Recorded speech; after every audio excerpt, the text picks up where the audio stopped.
So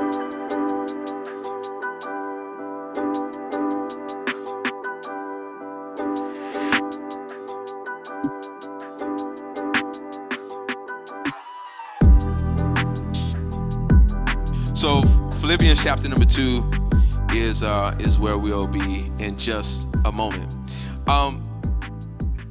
Coming to America, one of my favorite movies, classic movie. If you have not seen Coming to America, no judgment, you should see it. Yeah, somebody said the first one. Yes, the first one. Eddie Murphy, James Earl Jones, Arsenio Hall, classic scenes in this movie. And part of the reason what makes the movie so funny is all of the different parts and all of the different people that those Arsenio Hall and Eddie Murphy are playing in the movie. But Prince Hakeem, who is the protagonist, all right, he comes to America to find his wife because he doesn't like what's been arranged for him. There's going to be an arranged marriage, and he's just not really feeling it. So he comes to America, and he finds this woman named Lisa. And he discovers Lisa, and Lisa is not a royal, okay, but she's the daughter of a fast food owner-operator. And some people are laughing because it's supposed to be McDonald's, but it says McDowell's, all right? And if you haven't seen it, you probably wouldn't get it, but it's all good. But there's a connection between, eventually there's a connection between Hakeem and Lisa, and they're starting to get to know one another. And somehow, some way, she discovers that Hakeem is a prince. And she's not really too cool with this. And she's not really too cool with it because Hakeem was kind of, holding back his identity. He didn't really tell her who he was at first because he was afraid of what might happen. And he just wanted her to love him for him. But then now he's a prince and it's all complicated. And so as like a throwaway scene in the movie, Hakeem says to Lisa, "I will denounce my throne." As a matter of fact, he turns and says, "I denounce my throne."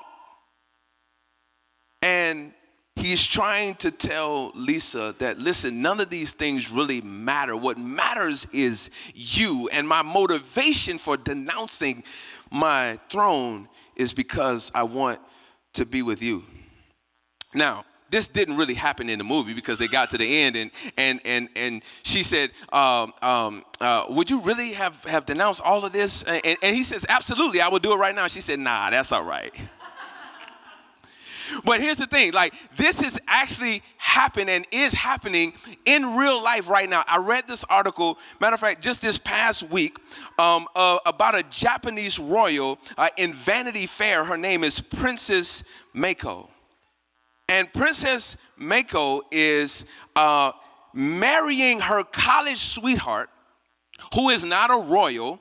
And according to Japanese law, if you marry someone who is not a royal and you are a woman, then you must denounce your royal status and leave the imperial family. Now, I got to put a note right here that it's really sexist and messed up.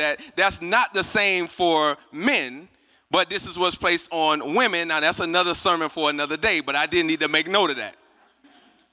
But kind of as a consolation, if you find yourself in this case, there is a $1.3 million payout from the government. And so although there's loss and there's a loss of royal status, you still have access to wealth and affluence. But the twist in this story with Princess Mako is that she is refusing the money. And she's the first princess in modern history to turn down this traditional Shinto ceremony as well. Now, I don't know if all of us would be, on the same level with Princess Mako and turn down the $1.3 million. And if I had the opportunity to ask Princess Mako, what's up, sis? Why are you turning down this money? I would love to hear what she would say. But I think all of us know that at least a part of the motivation here is love. And there are a lot of songs and a lot of quotes about the craziness of love. As a matter of fact, my brother Al Green says, love will make you do wrong, love will make you do right.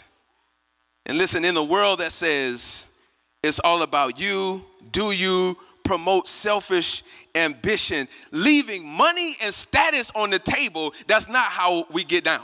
That's usually not how it works. Like, you pursue those things to continue to push yourself up, higher and higher. But this guy named Jesus, who literally transformed the way we do life, the way we think about the world, whether we believe in him or not, his impact on history cannot be denied. And Jesus precisely turned down his status, or pushed away his status, to become a sacrifice.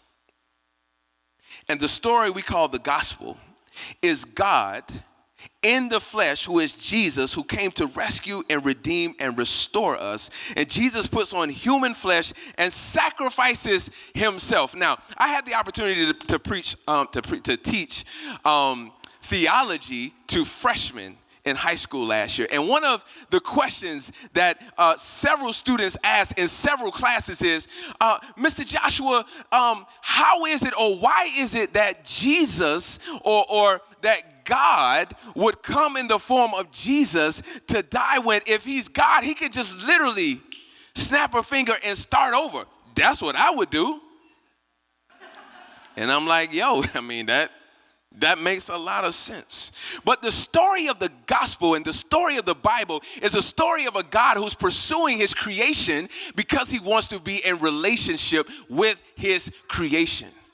And so he sacrifices, comes to become a sacrifice for us once and for all. And this is a picture of humility, and the motivation is love.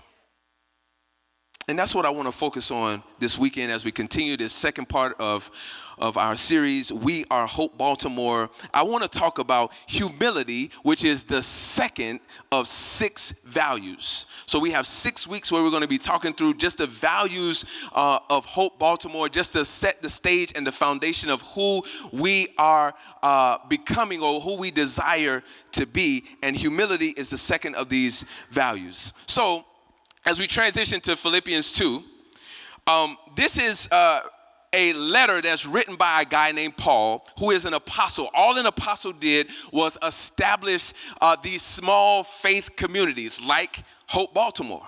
And so these faith communities were in different parts of Asia Minor.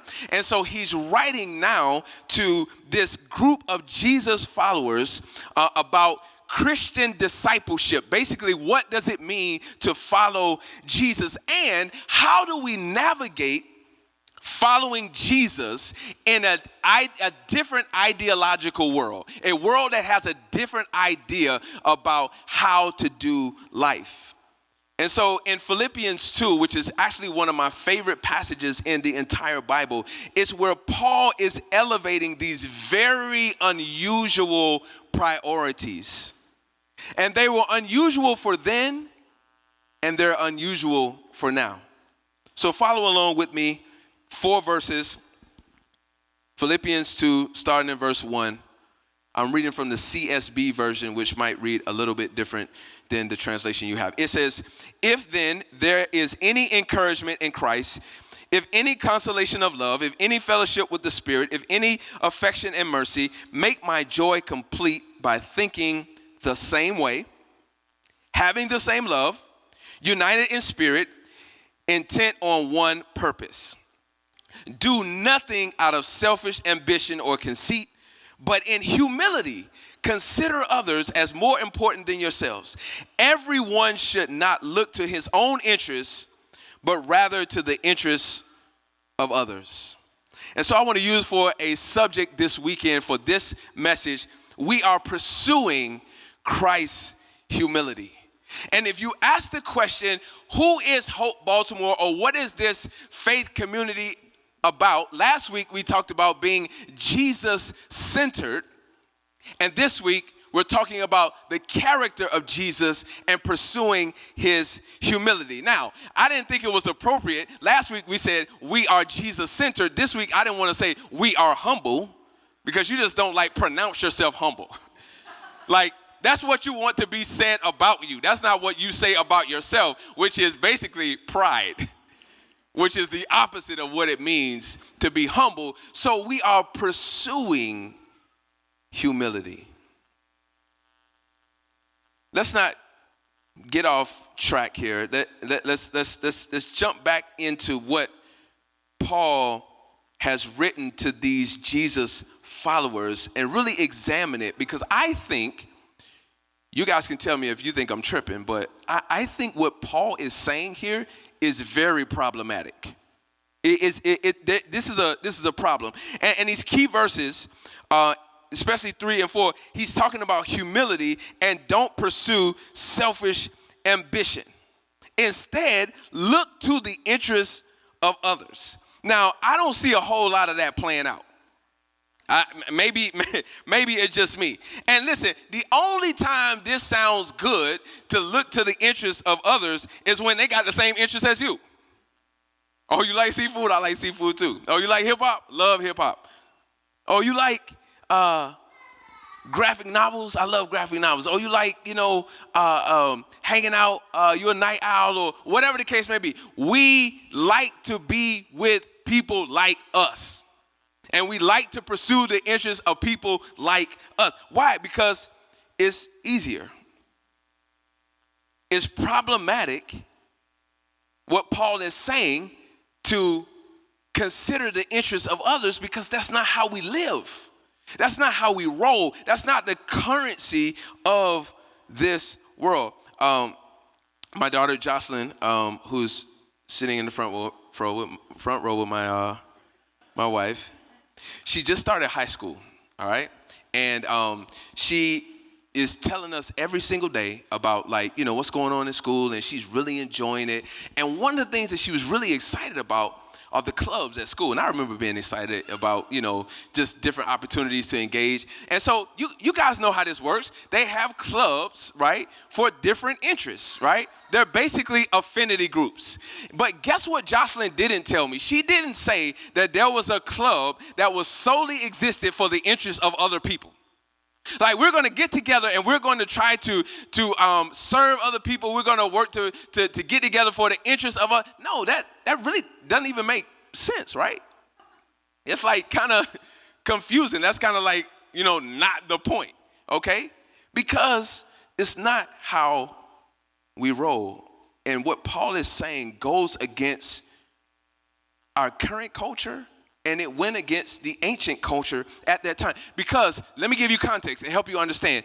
Philippi, which is why the text is called, or the letter is called Philippians, because it was written to a group in Philippi. That is in ancient Greece, okay? And so Greece was a Roman colony, okay? And in Greece is where we had the origin of the Olympics. And so greatness was all about rank in that culture.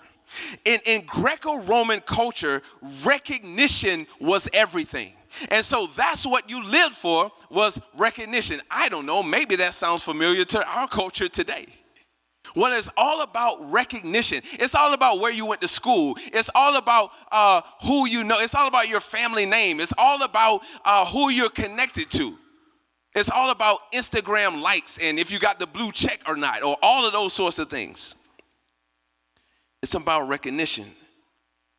And selfish ambition was the way of life, and it was a way to be respected in life. And here's the thing. No one pursued humility or considered it a virtue. That was a loss for your personal brand. That's just not what you did not walk around and you did not proclaim to be humble, because that made you look bad. And that was the opposite of what you should be doing. So Paul is calling these Jesus followers in this faith community in Philippi to live drastically different than the culture around them. And the same call is for those of us who follow Jesus in our current culture, is to go against the grain and live drastically different than the people around us. And let me just clarify this, since we're talking about humility, not drastically different so we can look down on people next to us and say that we are doing it right. Not drastically different in a way to shame others, to make them feel bad about what they're doing. No. To live so drastically different that people are drawn to say, what is it about you that makes you love in that way? What is it about you that makes you forgive in that way? Why is this characteristic of Jesus and this idea of humility so important? Well, it's important because to follow Jesus is to reflect the character of Jesus. And the character of Jesus can be surmised in his humility. And the humility is motivated by love. Let's just unpack what Paul is issuing to us in this challenge so that we can understand what all of this means. In verse number 1, Paul says that if we are in Christ, if we have any partnership and love with and for Christ, then, so I was an English major in college, right? And so I love literature. I love studying words. I love like really kind of seeing the syntax and what, like how these sorts of things line up. So to start this portion of the letter with if, meaning that this is a conditional statement, all right? So it's if then, right? And so we need to fully understand the context, all right? So the if is a conjunction, all right? And it means on the assumption or on that condition. So Paul is connecting what he previously said before if. Well, what did he say before if? He's talking about being a citizen of heaven and that our life should reflect what it means to be a citizen of heaven. Means that we take our cultures from that citizenship first before the earthly citizenship that we have. Well, what does that mean for us, like in this present day? Okay, let's just use the First Amendment, right? Because that's a pretty big one right now. We're really screaming about our First Amendment rights, whether it be about the vaccine, whether it be about masks, whatever the case may be. The First Amendment is always a lightning rod. But here's the thing, and here's what it means to be a Jesus follower and a citizen of heaven first. It means that I filter even my First Amendment right and my earthly citizenship through what it means to be a kingdom citizen first. So, yes, I have the right to, or the personal right, but does the expression of my personal right reflect this God of humility? Does it reflect that I'm putting others first? Does it reflect that I'm loving my neighbor as myself? That's how we filter our earthly citizenship through what it means to be a kingdom citizen. And this is why last week we talked about being people who are Jesus-centered, because that's where we take our cue from first. And this is what informs our decision. And this is also what helps us to decide, yes, I have certain rights, and yes, I have certain privileges, but I am going to forego some of those things because I don't know that God would be glorified if I made X decision. So Paul says this is an if-then statement, okay? If, all right, there's any love, if there's any basically alignment, then, and here's the then that he goes into, all right? 4 things, and if you're taking notes, you can write these things down. First, he talks about cognition, which is thinking. Then he talks about care. He uses the word love. Then he talks about connection, to God's spirit. And then he talks about concentration, meaning focus or purpose. So these are the 4 things that he talks about. Okay, so first of all, thinking about cognition or thinking. This is the reprogramming of our minds, listen, mainly by the content we consume. We talked about this last week, how with what we give our attention to is amplified, all right, and that ultimately has influence over us. Literally, the neurons in our brain are reshaping how we think about things, and it causes us to have influence. So what Paul is saying is that we've got to retrain how we think, which is why in his letter to Rome, okay, he said, don't be conformed to the world's pattern, but be transformed by the renewing of your mind. So literally change your mind changing form based off of what you consume, which is what we talked about last week. And the word is renewing, ing, meaning it's ongoing. It's an ongoing process. Then he talks about love. He's not talking about the affinity kind of love, where we gravitate towards the things that we like and the people that we like.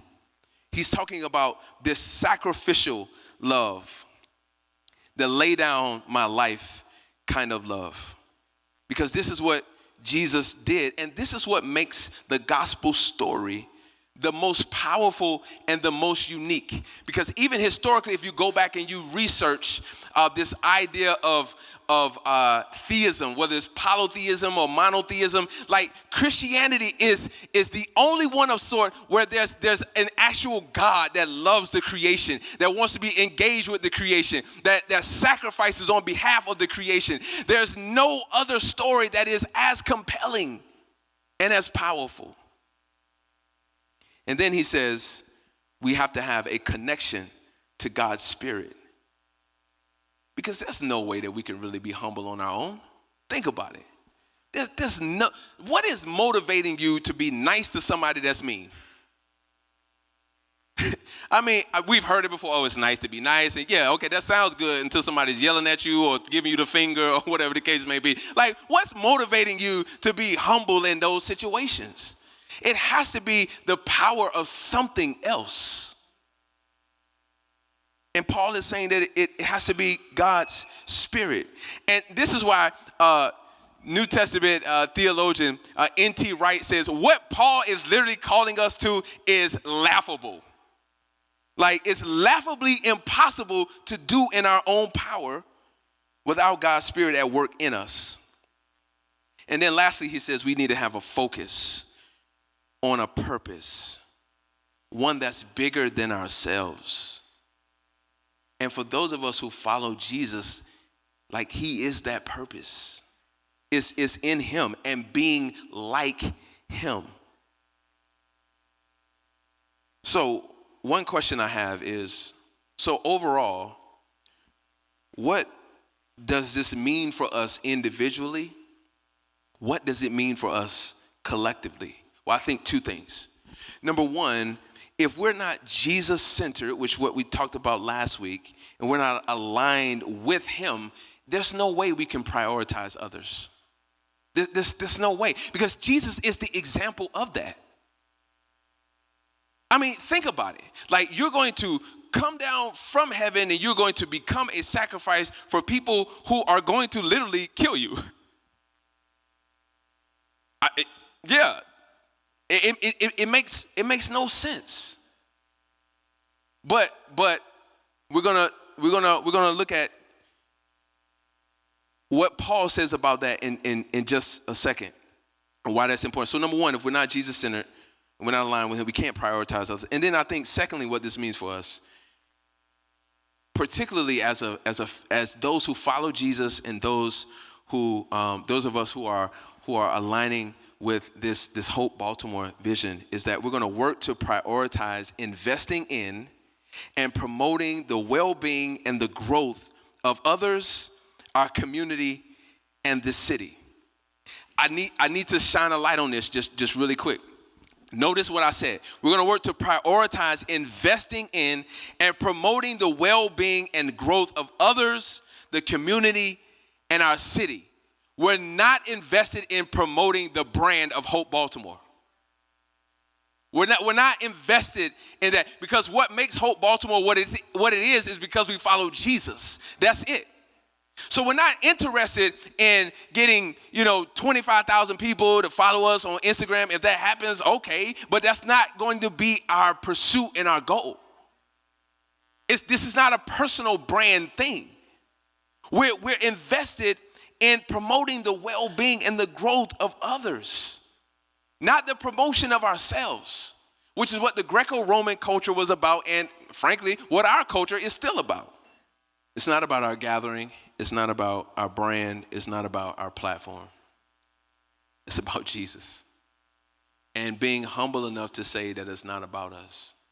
And being a true reflection of that. So let me land the plane for us like this. Here is what Paul continues in the next few verses that we didn't read. And here's what he said. I'm going to read it to you briefly, verses 6-9. He said, in case you didn't get it in the beginning, where I said, hey, humble yourself, all right? And prioritize the interests of others. He said, since we follow Jesus, let's do this. Adopt the same attitude as that of Christ Jesus, who, existing in the form of God, did not consider equality with God as something to be exploited. Listen, none of us close to Jesus, but we definitely exploiting whatever we can to just promote ourselves. But Paul is saying, Jesus literally is God in the flesh and didn't leverage that on his own behalf to be exploited. Instead, he emptied himself by assuming the form of a servant, taking on the likeness of humanity, and then he became a man, and he humbled himself by becoming obedient to the point of death, even to the death on the cross. And for this reason, God highly exalted him and gave him the name that is above every name. Now, this could easily be a whole separate message, but here's the point. Jesus is God in the flesh, yet he didn't use that status. He didn't use that status for his own personal gain. He humbled himself. He became obedient to death. And what happened? God exalted him as a result of it.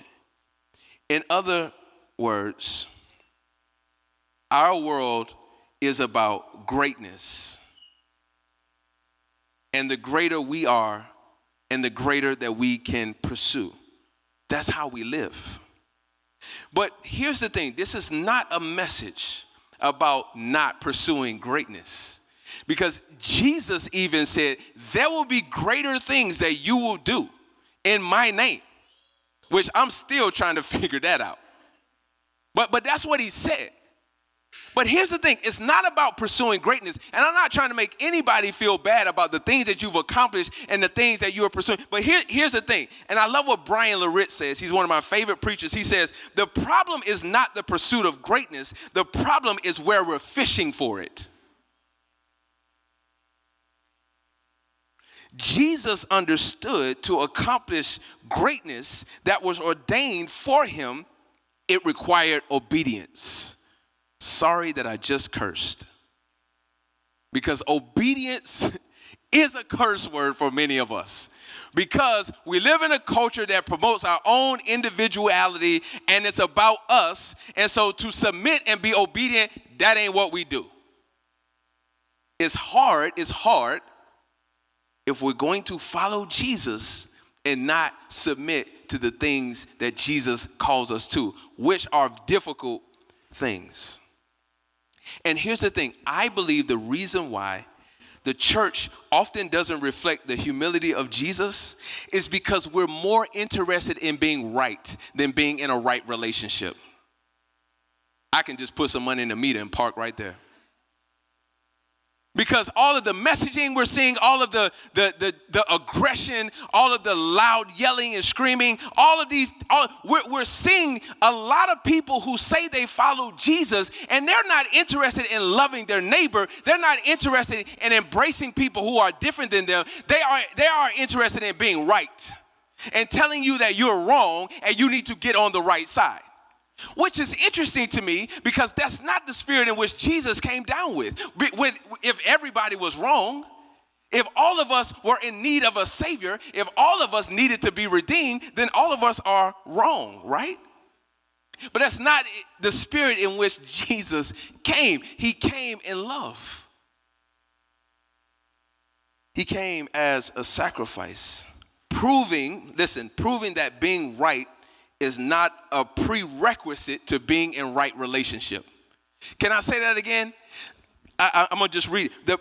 Jesus coming and being a sacrifice is proof that being right is not a prerequisite for being in right relationship. So that means I can think that the things that you're doing are wrong or I don't agree with, but I can still be in right relationship with you. I could vote differently than you. I can see the world differently than you, but I can still work to be in right relationship with you. You know what that requires? Humility. That's what that requires.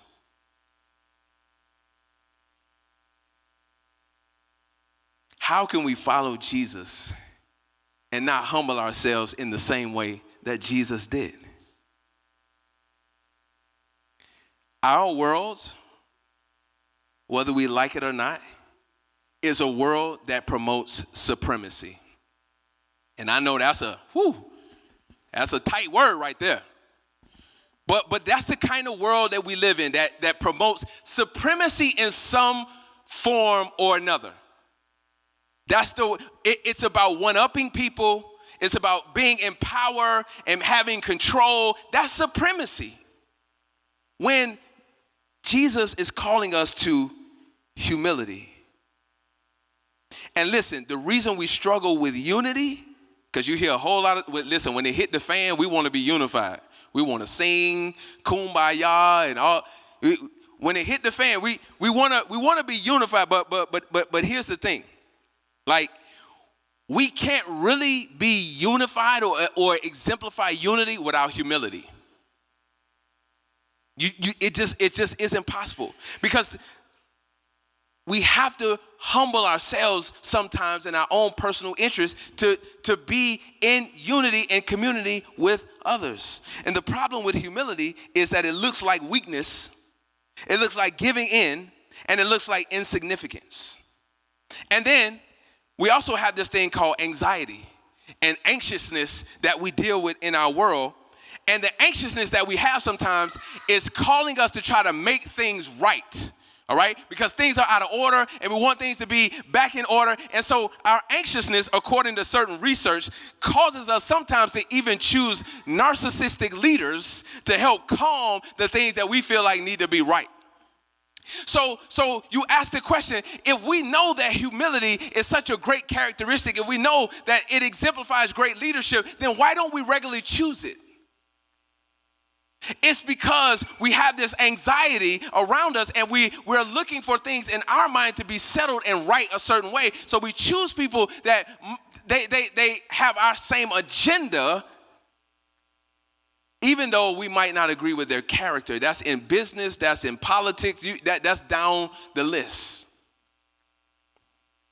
Listen, humility is not about weakness.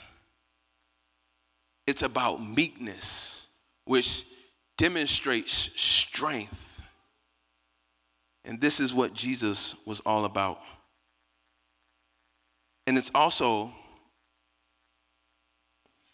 deeply motivated by sacrificial love. It's the only way that we can exemplify this in our lives. And that cannot be attained without alignment in Christ. And so, just as we close today,